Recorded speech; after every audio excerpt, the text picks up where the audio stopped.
Hi guys, welcome back to another episode of Val's Corner. I'm your host, Valerie Bropleh, and you're having Corner Conversation with Val.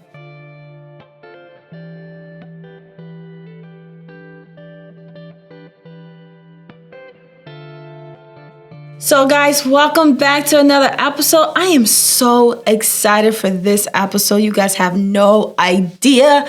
This next guest is very near and dear to my heart. I'm always quoting her on this podcast, and you guys finally get to meet the woman I'm always quoting. And today's topic is about how to be a Proverbs 31 woman, and she is the epitome of a Proverbs 31 woman.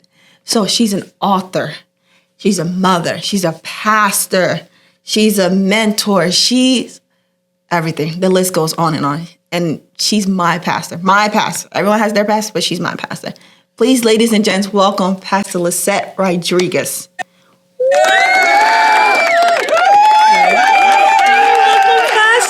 how are you? I'm very good. I'm excited to be here with you. Oh, thank you. Oh, I am so excited. I am so excited for this episode and everything that we're talking about Proverbs 31 woman, what it means to be a Proverbs 31 woman, and your journey leading up to being a Proverbs 31 woman. So I'm very excited for this conversation. And for ladies, I mentioned she's an author. She has a book. She's a caregiver as well. My pastor takes care of her parents. And she wrote a book called Exhale. It's a 30-day devotional. Mm-hmm. And you just go through it, read it for those who are caregivers or people who are taking care of others. It's a really good book. I've read it. She signed it. It's really good. But before we get started, can you talk about what Exhale is? What does it mean to you and your journey with that? Well, I guess Exhale, I really dedicated it to those that are taking care of loved ones because it is not an easy task. Mm-hmm. It's a very difficult journey. Yeah. No matter how much you love your loved one, it's a very trying journey. And I wanted to honor my mom while she was still in life. Many times we honor people once they pass. Yeah. And we start all of these memorials and funds and, things like that. But I wanted to honor her before she actually left the earth. So I took pictures of ourselves and I dedicated the book to her and to my dad, which I also take care of. Exhale, because if you're a caregiver, there's going to be times where you need to just exhale so that you can continue to move forward again. So it's a 31-day devotional, and it's not only for caregivers, it's for day-to-day life. If you're having a hard time, whether it's caring for others or whether it's at work or whether it's in relationships, the book will be able to bless your life completely because at one time or another, we all struggle in life. So I dedicated it to my mom, but in reality, I think the devotional will be able to bless and benefit anyone who actually reads it. Yes, I know it's blessed me because I'm not like officially caregiver, but I worked in that industry where I was taking care of other people, and it is hard. You do have to tap into something different and then just breathe out because they can't take care of themselves. Right. And you're in tasked with that job. So I liked that. It was really good, and it gave me strength and motivation to keep going in case God where they're like, hey, you were in charge of taking care of your parents. So I really like the book. You guys should order the book. It's on her website, right? LisetteRodriguez.net. Yes, please order your book. And we have some amazing stuff on that as well. So check it out. The shirts are amazing. The hoodies, I'm biased because I have them. But you guys should check it out, okay? But now that we're done, because you are a busy woman. Yes. Like her I couldn't list everything she does because it just keeps adding up. So you started a mentorship as well. Yes. How are you doing that on top of being an author, a caregiver, a pastor, a mother, a wife? How are you doing all of that? Well, if I'm going to be honest, I procrastinated on that for the last 2 years. Okay. Because of everything I had going on in my life, a caregiver to my parents, a wife to my husband, a mother to my children, a pastor to Hope Worship Center, a mentor for many, a friend. It was kind of hard, but the Lord kept on pressing on my heart. Mm-hmm. And somehow when He wants something done in us, first of all, He equips us for the task. Yeah. But after equipping us, He just gives us the passion, the desire, and the drive. Mm-hmm. And many times what stops us is not even what we have on our plate. It's our belief system in ourselves. So sometimes because I have a lot going on, I'm like, well, I can't add anything else on my plate. But the Lord just kept on pressing on my heart. And I said, you know what? I'm going to try this. I'm going to just go for it. And whatever the Lord leads me. So you already know. While I get inspired by others, I love being an original. So that means like my content is original. I just seek God, like, God, what is it that they need? What is it that they need to hear? What is it that I could do to help them? And the Holy Spirit always inspires me. So I am excited. The program is called Reset Her. I'm in it. She sure is. Reset Her. And the purpose of it is to help you move forward. Because sometimes in life we get stuck. Yeah. Right? We get stuck.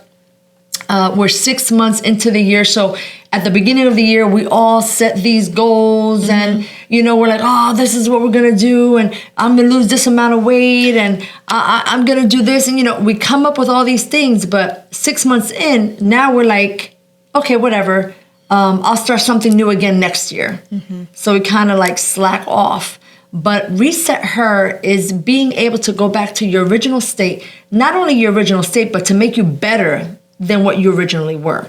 In other words, it's to inspire women to look at themselves in a positive outlook, to look at themselves and encourage them, to let them know that they too can become everything they have ever foreseen in their heart and in their mind. So sometimes looking at life, we're like, yeah, I'll never be that, or no, I don't think I could achieve that. But Reset Her starts with the mind, and then it goes to the spirit and to the soul. So we tackle everything, body, mind, and soul. Nice. Because the reality is many like to speak into our spirit, but if your body's not here, that means your spirit won't be here either. That's true. So I want to edify your spirit man, but I also want to encourage your physical man to be the best version that it can possibly be, so that your spirit man could then carry out the purpose in which God has placed them here on earth for. That's good. So that's Reset Her. I'm excited. And you can join Reset Her at any given point in time. On my website, like you said, Lisette Rodriguez. I was going to go to my maiden name. Jesus. Forgive me, boo. LisetteRodriguez.net/mentor. And I'm looking forward to continuing working with you ladies. I'm excited. You're already pouring into us. You send the daily emails. I read every one of them. And you recently just did a prompt where you were talking about having joy in the midst of your struggles. And that was amazing, because I was having a bad day. Things wasn't going my plan. And I was ready to lash out, and I was ready to get but hearing you and how you remain joyful, you chose to be joyful regardless of what was happening in your circumstance in that moment. It motivated me, like, it's all right. It's all right. There are worse things that could happen. And that reminded me just stay joy and lean on God, because when I was reading what it means to be a Proverbs 31 woman, you always do things with a smile, and you always go to God, even though what you're going through in life currently isn't what you planned. And your strength inspired me so much. And I always tell back at that, I was like, I don't want to be half the woman she is, because that's too much pressure. And she always said, your pain produced something, and it's great, but pain has the power to produce. Exactly. Right. So you went through a lot to become the woman you are. So I was like, nah, I don't want half. That's too much. Just a quarter, like 25% who she is, I want to be, because less pain in a sense. No, I want 100% of you. I want 100%, and whatever that looks like, that's what I want. 100% of you. Oh, thank you, Pastor. But you are literally a role model for me and women, just by your grace, your persona, your everything. It's like it just radiant joy and peace. And it's like, despite your circumstance, that you choose to lean on God. You choose joy every single time when life is hard. So my question is, what is it you do to help you choose joy? Well, I think it's a choice. So while in life we can't control everything that's done to us or happens to us, I'm a control person. I like control. So while I can't control what happens to me, I can control how I react to it, right? And I've already been down all the emotions. I've been angry. I've been frustrated. I've been sad. I've been, so out of all of those emotions, I decide which one is going to best benefit me, right? So on that particular Monday that you're speaking about, that video, I mean, it was a crazy day. I was out on my way to the pharmacy to get my mom's antibiotics, and I go to the store real quick, and I didn't even realize I dropped my phone. When I get in the car and the radio turns on, because automatically like my Spotify turns on. Yeah. I was like, what is this? Right? It's So not connected. I look at my Apple Watch and I'm like, the little battery was red, and I'm like, hold up. That means my phone is not connected. It's not anywhere near. So I parked in front of the store. I run inside. It had literally been less than 5 minutes. Mm-hmm. So I asked the cashier, like, did you grab my phone? And she's like, no, try customer service. And when I go to customer service, again, for us Apple users, Save ones. I am like, for us save ones, you got it right. Mm-hmm. I am like dinging it. So I'm hoping to hear it along the way. Yeah. And if somebody has it, I could say, hey, that's my phone. So as I'm asking customer service, this worker comes in with my phone and I hear it dinging. And I'm like, hey, that's my phone, right? So he hands it to me. A car had ran over my phone that is not even a year old yet. Wow. So I was like, because, the reality is our life is on that. My whole life. I mean, our credit cards are on there, emails, phone number. I mean, like everything. And you know what I discovered? What? Like, I only legit know 2 phone numbers. I am so used to like having the numbers on my favorites. Why memorize their phone number? That's me. I only know 2 phone numbers. My dad and my grandma. Yeah, so I'm like, And 911. but the one good thing is that Siri still worked. She had been through, but she has still worked. And listen, even listening to Siri, even though Siri was literally run over, she survived. Listen, not only did she survive, but she still spoke to me with joy. I said, how am I gonna let a phone outspeak and outdo me? So I was like, I started speaking into Siri, and she continued to follow my commands and my prompts. I was amazed. Oh. So there's a competition because your husband, my pastor, he loves Google. You love Siri. I know. There's a competition. I don't know who's going to win, y'all. They do say opposites attract, though. Hence, 31 years. So, I'm like, I'm on my way to Apple to get my phone fixed. And as I'm driving, all I hear is this loud pop, and I'm looking. I'm like, what was that? And when I looked, a rock hit my windshield so hard.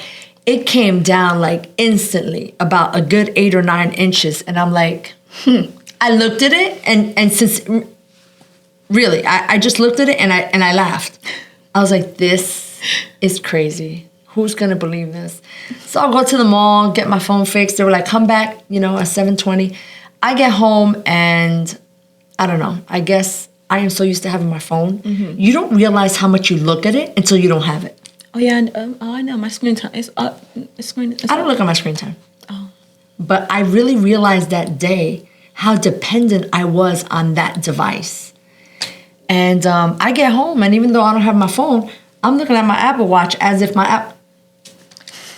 Can I tell you that when I looked at my Apple Watch, the screen also got cracked? Devil's a lie. All in one day, within hours. Wow. So that was like a day that I spent over $1,000 on 3 things, and I still chose joy. It's a choice.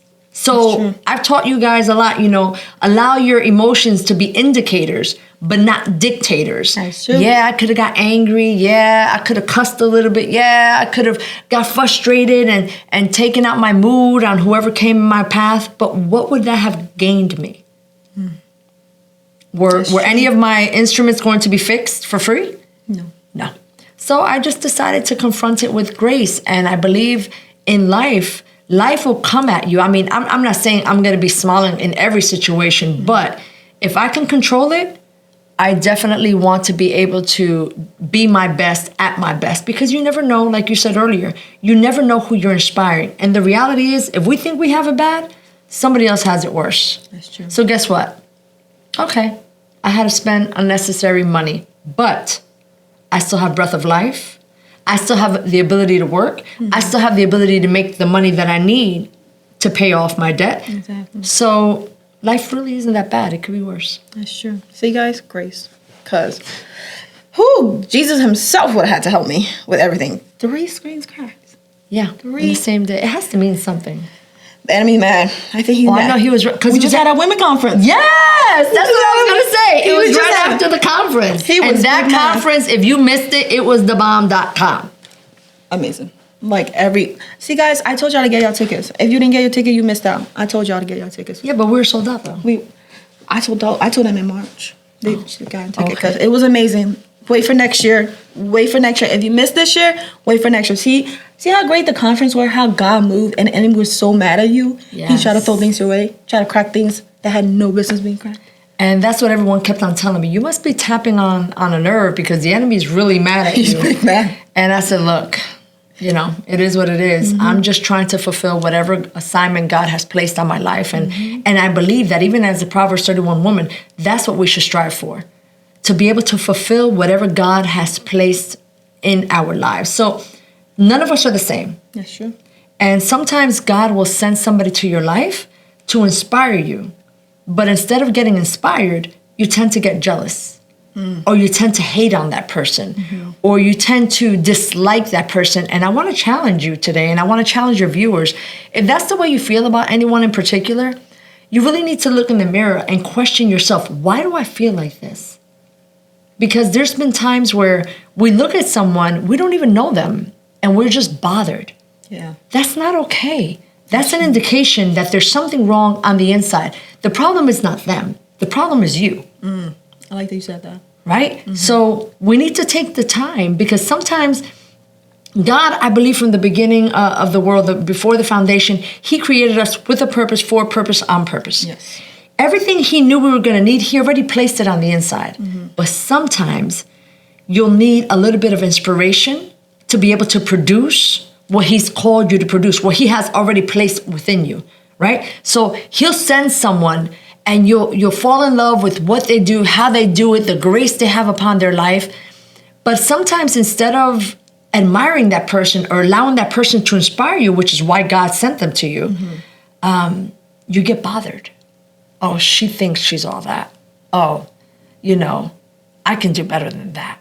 Oh, I don't know who she thinks she is.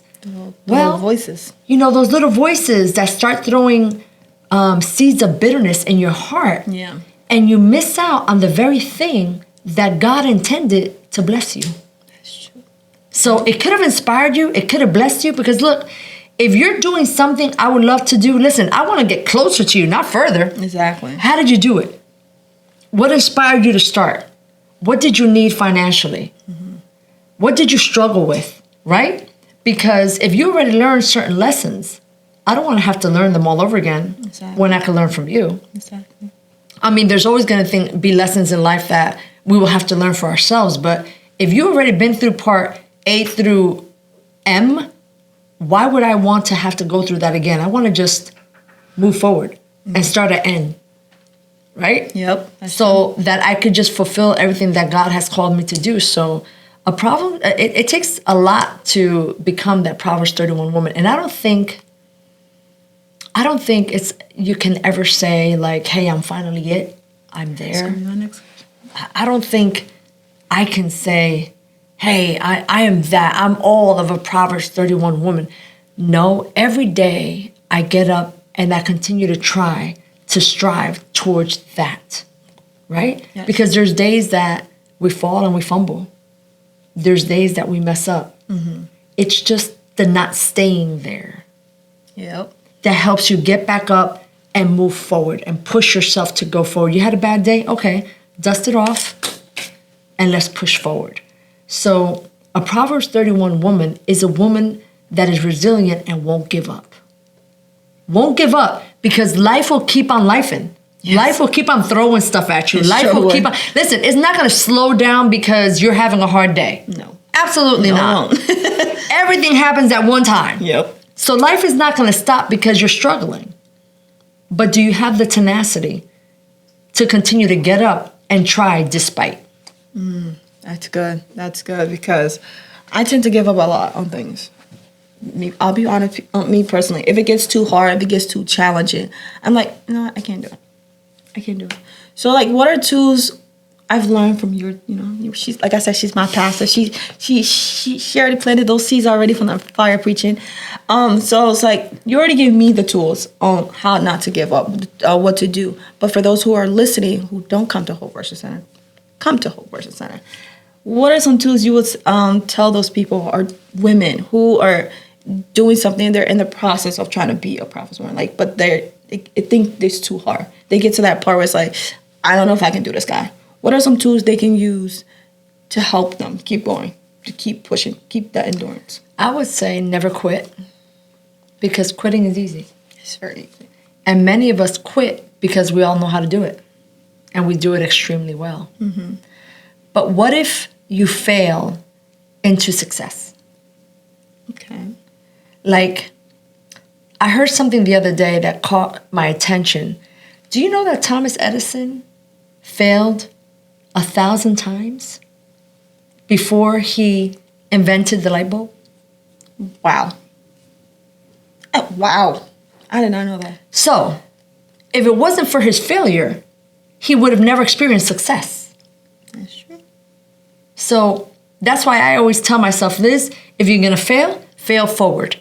Mm-hmm. You don't fail and go back. You fail forward. Like, in other words, you continue to pick yourself up and keep on pushing, because you already know what it feels like to fail.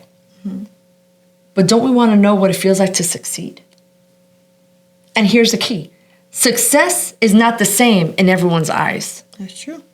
Mm-hmm. Your success and my success could be totally different. It doesn't mean we're not successful. It means that you're superseding in your own lane. And that's another thing. Learn how to drive in your own lane. Sometimes people are competing with you and you don't even know you're in the race. Yep. Like, how you hating on me? I didn't even know we were racing. I'm just trying to be the best me. Exactly. I didn't even know we're together at all. I'm trying to be the best me. Mm-hmm. So in being the best me, I'm hoping to inspire you, not to compete with you. I like that. That's good. Right? So just being tenacious, getting up, dust yourself off, and keep on pushing forward. Everybody knows how to quit. And at one time or another, we have. That's true. But you got to get yourself up. If you can't believe in yourself, here's tool number 2, the belief system. If you can't believe in yourself, you can't expect others to believe in you. That is very true. Right? It starts with us. And number 3, be careful of your surroundings, because you attract what you are. Whew. You guys heard that, right? Okay. You attract what you are. Have you ever heard people, especially women, I don't know why I continue to find this same type of man. I don't know why, I keep on getting involved with these type of people. You attract what you are. So if you want different, mm-hmm. you have to be different. Mm-hmm. That's true. You have to, I think Henry Cloud said it this way, you have to exit an old season before walking into a new season. Mm-hmm. You have to exit an old season before walking into a new season. What does that mean? You can't expect different results doing the same exact thing. Right? That's true. So it's going to cost you to be successful. Are you willing to pay the price? That's you, because you and Jeremiah always say this. Certain calling come with a price, and many times all callings come with a price. All calling, yes, all calling. And sometimes we don't know how much it's going to cost them, so we lean into that fear because we don't know how much it's going to cost or how painful it could be to get to it. But like you always said, paint has the power to produce. Right. So for people who are like afraid to take their seat, because our young adult leader Jeremiah, he always said, "Are you ready to take your seat?" And sometimes every person's seat is different. It looks different due to their calling. So, but then the fear creep in. How do you not let fear overtake your life? Like, how do you not let fear deter you from taking that seat? Or instead of taking some other seat, because we can take a seat that's not our calling, and it's easier and it's not painful, even though we don't know what's in that seat. But instead of taking the one God has for us, we choose to like lean into our fear because we're afraid of pain. So what would you say to us women or guys who are afraid to take their seat, afraid of that calling? Oh, that's easy. First, you have to know that fear is, the acronym of fear is false evidence appearing real. False evidence appearing real. In other words, whatever God has already placed within you has to be, right? So you're not looking to become something that he has not already made you. You're just trying to catch up to what he has called you to be. So the enemy will use the instrument of fear to try to delay you, derail you, and stop you. But the reality is you already are what God has called you to be. Whatever you're trying to do, whatever you're trying to fulfill, whatever assignment he's placed on your life, you already are that. You're just walking into it. So never allow fear to stop you or delay you or derail you, because fear is false evidence appearing real. If I already know that, no matter how bad it looks, I'm going to keep it moving. Because, as my son says a lot, the fight is rigged. Yep. I already won. He has made us more than conquerors. Yep. Through Christ Jesus. In other words, it is a guarantee that whatever you're facing in life, listen, if you're confronting fear, it's an indication that you're very close to achieving what you're trying to achieve in that season. Because the enemy will do anything to try to stop you before you achieve it. He believes in us sometimes more than we believe in ourselves. That's scary.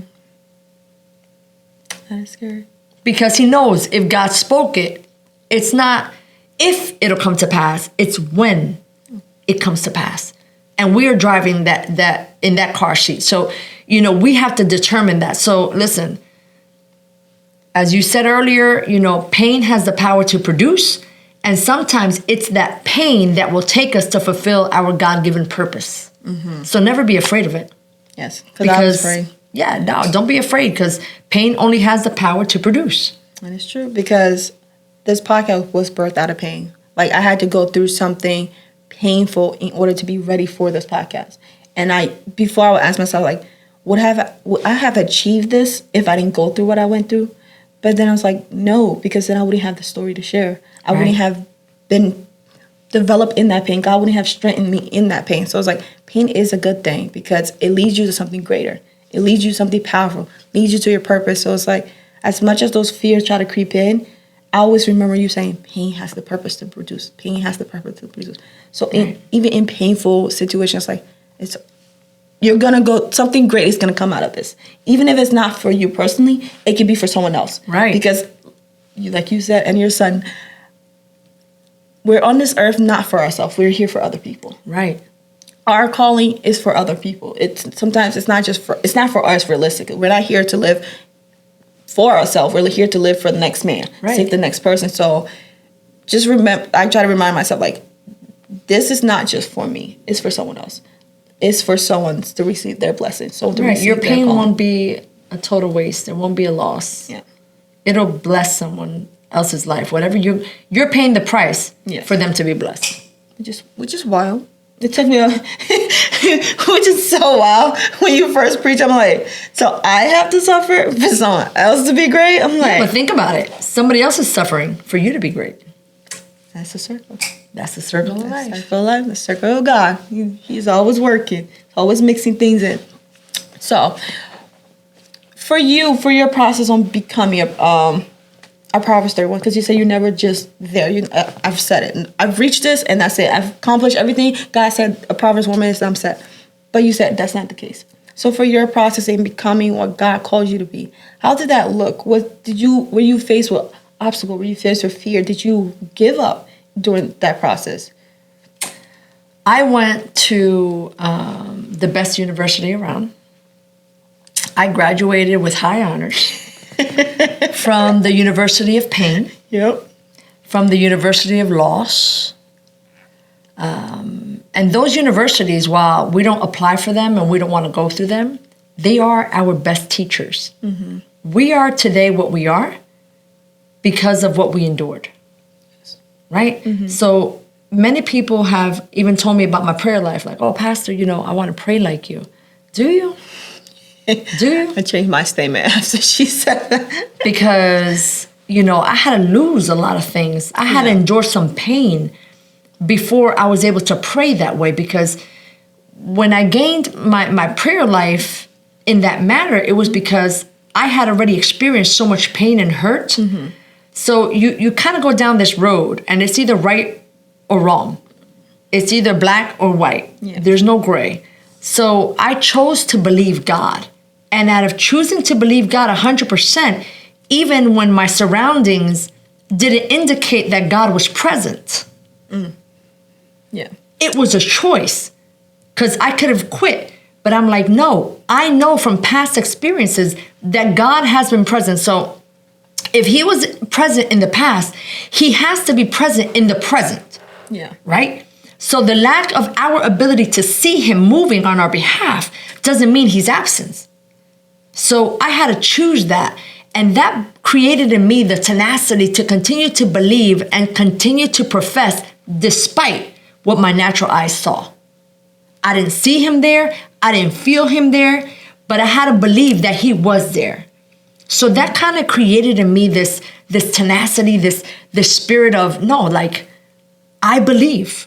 And once you believe, your words are different, your attitude is different, yep. Your spirit is different, because you're riding on a belief system that's not for anyone else to ride on, but you yourself. Yeah. Because you have that trust in God. Peter had a trust in Jesus when he said, come, and he started to walk on water. That's true. Yes, he did. The minute he took his focus off, then he started to sink. But that's a whole message right there in itself. Yes, it is. The fact that he was even able to take one step, who has done that? What? So it leads me to believe that you have to have a belief system despite what the natural eye sees. Yeah.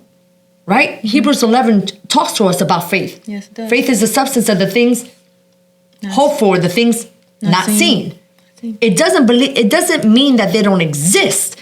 It means that we continue to call them into effect, even though our natural eyes haven't seen it yet.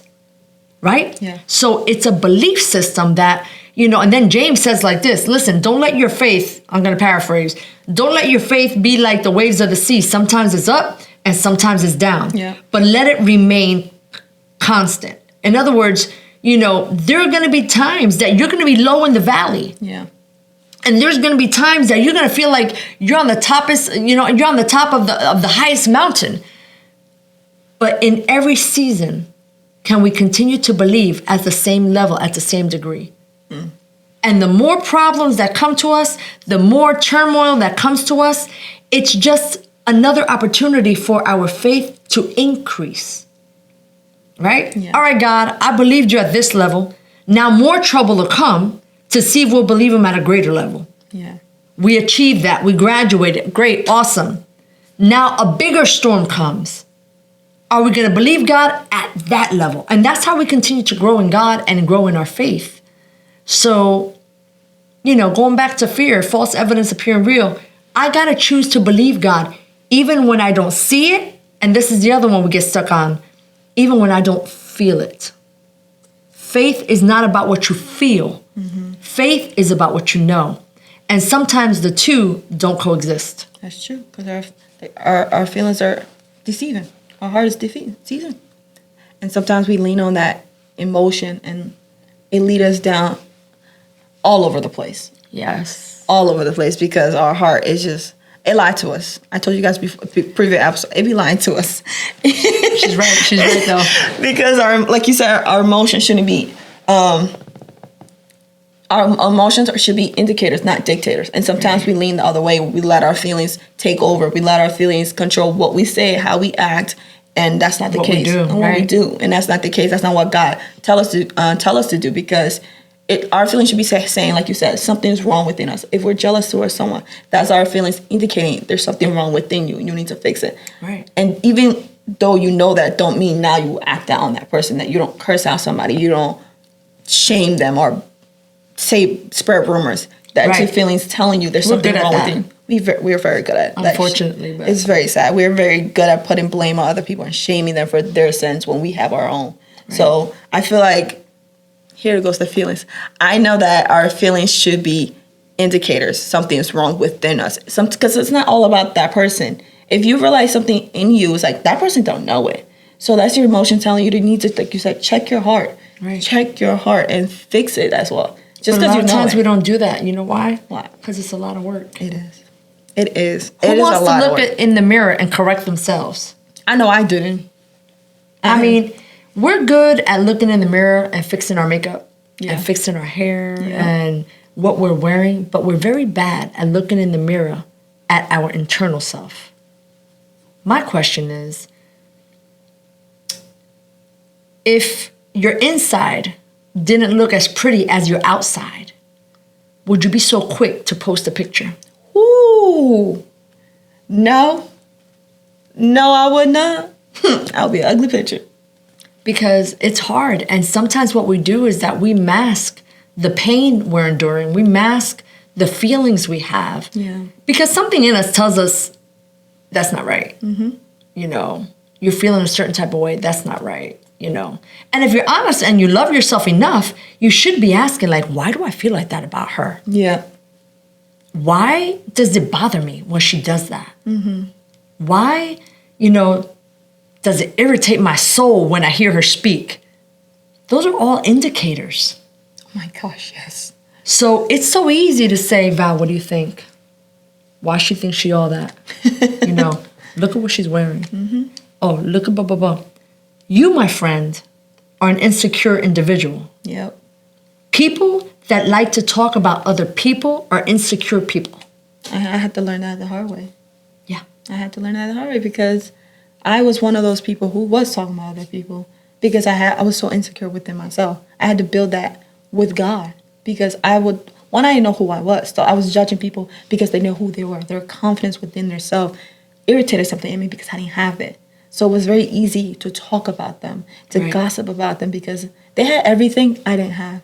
And it bothered something in me that it made me lead to talking about them. But I remember, I think it was a Women of Hope, where you preach about checking your heart posture, looking within yourself and seeing why you're this way. And it took me a while to realize, like, there was something wrong within me, and that's why I was talking about these people. It took me a while, like you said, it's not pretty, because when you look in the mirror, you see physically everything that's wrong with you. You can fix You're it happy with physically. the outside. Yeah, like you can fix, if your eyebrow's not even, you can fix it with a little pencil. And if we're too pale, I go tanning. So it's very easy to fix our physical man, but it's harder with your internal one. You can't physically see it. You have to be intentional. And you say you have to love yourself enough to do it. You have And to value it's a lot of yourself. work. It's a lot of work. It's a lot of pain. So that will cause you to be accountable. Right? Yeah. To want everything that God has designed and has equipped you to be. Yeah. That's intentional. You have to, yes, you have it, but you have to exercise it. Yep. So, you know, it's hard to do that when you're so focused on how everybody else seems to be ahead, how everybody else seems to be so confident, everybody else seems to be so happy, and you know, so you want to jump the line without going through the process. Yep. There's another cuss word, process. Process. Yep. No one will endure it. Nobody wants to endure it. So you have to endure it to become the best version of you. That's true. So a Proverbs 31 woman continues. I never get to a place where I say I know it all. I want to always remain, like Timothy said, remain in a posture of learning. Yeah. In other words, what is that saying? That, you know, you remain teachable. There's always something you can learn. You can never say, or you should never say, I know it all. Yeah. You should remain in a seat or in a position where you're teachable, where the Spirit of God can come and say, okay, that was good for that season, but now since I want to elevate you to the next, it's going to require this. All right, that was good for that. But now, because there's so much depth to God, There and is. in our humanity, we're limited. Yeah. So I always want to sit in that seat where I'm teachable, knowing that God has so much more. Why would I want to limit myself? Knowing that God can supersede my limitations. That's true. That is true. Because we ourselves limit ourselves, not God. Not God. We ourselves does it. Wow. That's a lot of good stuff, Pastor. Hey. That's a lot of good stuff. Hope it blesses someone. Yep, I know I'm blessed. But I want to end on this note, and I want to get your take, because I feel like you can't talk about, sometimes people, when they talk about Proverbs 31 woman, they put their two together. Relationships. Because I'm in my Proverbs 31 era. I'm not there yet. I'm in my era of becoming one. So I'm learning these things. I read you read Proverbs 31 and you will know everything entails. So whenever people like compare the two, they're like, I'm in my Proverbs 31 woman. They compare it to a spouse. They're becoming that person for the man. What would you say for women who are or have that mindset? Because I did have that mindset. You know, I thought I had to be a Proverbs 31 woman to find a man. Well, for a man to find me, because, you know, a man that finds a wife finds a good thing. That's right. So for us women single women who are still learning and growing and preparing themselves, do you think the two go together? Do you have to be a Proverbs 31 woman in order for your spouse to find you? I think you should be the best version of you possible. You need to be whole in yourself. A lot of times people are like, well, when you get together, it's 50-50 and, you know, you're whole now. No. When you get together, you should be 100 and 100. Yeah. And when you come together, you are now whole. Why? Because you have to be so secure in who you are. I mean, I've been married 31 years. Mm-hmm. I would never give my husband the responsibility of giving me joy. Mm-hmm. I have to find joy within myself. Yeah. I had to date myself. I have to be okay with being by myself. I have to be okay with loving myself before I could unite with anyone else. And a lot of times, we are people that are insecure. We are people that, you know, we continue to struggle with our identity. Yes. Right? Mm-hmm. So what we look for is another person of the opposite sex to make us whole, to affirm us, to make us feel a certain type of way, yep. to make us, you know, happy, and to make us, that is not what the word calls us to be. Yep. You are a gift for him. He is a gift for you. This is why I say, be the best version of you possible, and whatever that looks like, without comparing yourself to somebody else, right? Because God created us as originals. Yes, he did. Right? Mm-hmm. So let's stop trying to look like J-Lo and try to become what God has called us to be. Right? Yeah. Because we're beautiful in our own nature. Like, there's nothing for us to compare. If he wanted us all to be a J-Lo, he would have made us all a J-Lo. That is so true. There's nothing impossible. But our beauty comes in our uniqueness and in our indifference. Yeah. Right? Mm-hmm. The same way we have 2 hands and, yeah, we have 10 fingers, but all of them are different. Mm-hmm. Have you ever noticed that sometimes you put one ring on this hand, but that same ring doesn't fit on this hand? Yep. But yet they look the same. That's true. Or they totally operate differently. Yeah. Even though, again, they look the same and they're connected to the same body. Yeah. So finding the value in you becoming an original you. I like that. So watch. If my husband, God forbid, were to ever leave me, right? Yes, I'll cry and I'll be sad. But I never gave him the task of making me happy. So guess what? Eventually, I'll still be happy. Yes, you will. Mm-hmm. In the midst of the pain, I'll still be happy because that's my job. That's my responsibility. I like that. So being whole for that person you're going to claim to love. Right? I like that. Because we're like, oh, you know, I love this person. I want to give them the best of me. But are you the best of you? And what does that look like? Yeah. Right? You know, confidence is something that attracts people. Mm-hmm. And if you don't have it, it's like they sniff it out. Oh, she's not confident, so let's take advantage of her. Yeah. These are things that people pick up on. Yeah. Just like when you're so confident, it attracts people to you too. Mm-hmm. Right? Yeah. So take time to develop yourself, to get to know yourself, to get to know what makes you better, to get to know, you know, even in my weight loss journey, right? My husband never spoke about my weight. He never told me, hey, do it for your own good, for your health. He never. It wasn't an issue. It was an issue for me. For me. Yeah. So I became better for me.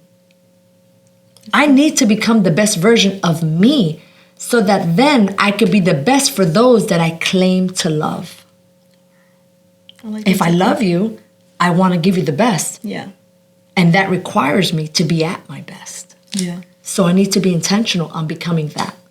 I like that. That's very good. Take notes, guys. Take notes. Please, if you don't have a home church, come to Hope Worship Center. It's truly a place for everyone. And you've met my pastor. You heard some of her firework. This is just a snippet of what she gives us on Sundays and Wednesday when we get back into session. So this is just a snippet of how powerful she is. If you want more, come to Hope. I promise you, you will not regret it. Come stop by. Say hi.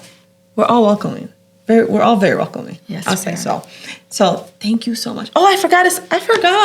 You have a podcast. See, I told you guys the list is long. See, it just keep building. True story. Yeah. What happened? Speaking Life Podcast. Yes. See, I like the name. I watch every Wednesday when it comes out. You guys don't have a set time now. Well, here's something you probably didn't know. What didn't I know? So again, just like my mentorship with Reset Her, I also procrastinated with my podcast. If you ask Jeremiah, we talked about this for over a year. We're like, oh yeah, we're gonna do this. Oh yeah. And every now and then he would say, Mom, when are we gonna start? Well, yeah, soon, yeah, we're gonna do this. Yeah. And it wasn't until after you started your podcast that I had to question myself, like, Liz, what are we doing? Yeah, what are we doing? What are we doing? I did not know you procrastinated. Yeah, I procrastinated yet again. Why? It's so good. Because again, like I said earlier, I was like, oh, I have so much going on. That's fair. That's the reason. But I'm so glad you started. But that's an excuse. It's not. Listen, I'm here now, right? You're making it work. So you inspired me to finally get up and get started. Like, I was like, Liz, like Deacon Henry would say, what are we doing? What are we doing? What are we doing? I'm so excited. I'm so glad you started because I love listening to you guys because you guys are both inspiration in my life. So having y'all together, it's been fire. Like I told you, your last episode about being intentional motivated me to want to go to the gym, guys. This is the first time I've actually gotten convicted about the gym. It's been a rocky roll. I hate it. Body, mind, and soul. Like she said, I'm trying to be a reset. I reset her. I'm trying to reset me. So I got convicted, and we're gonna do the thing. Okay, I'm not telling you how I'm gonna do. I'm just not. I was convicted in my soul. Well, I'm gonna hold her accountable because she is in my mentorship program, and in that program for Reset Her, it also comes with a dose of accountability. So yeah, I'll be holding you to that. Yikes, guys! See what happened.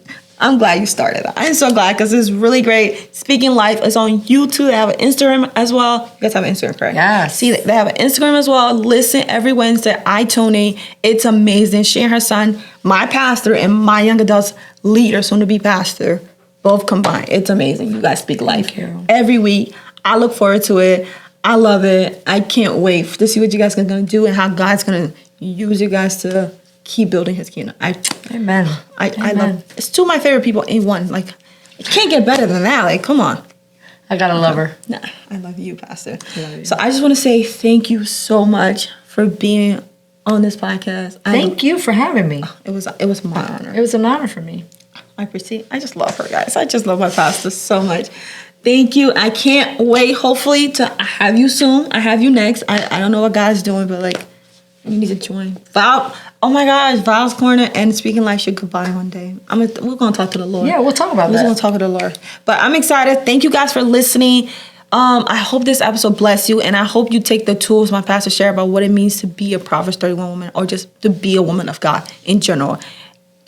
If you need more advice, my DMs are open. If I don't have the answer, this is literally who I'm always quoting. If you guys hear anything that's not a resemblance for anything I have said, it's from her. I quote her and my other pastor. So thank you guys for listening. I love you guys, and I'll see you guys next episode. Don't forget to like, comment, share, and subscribe, and hope this episode bless someone else. Have a good day. Bye.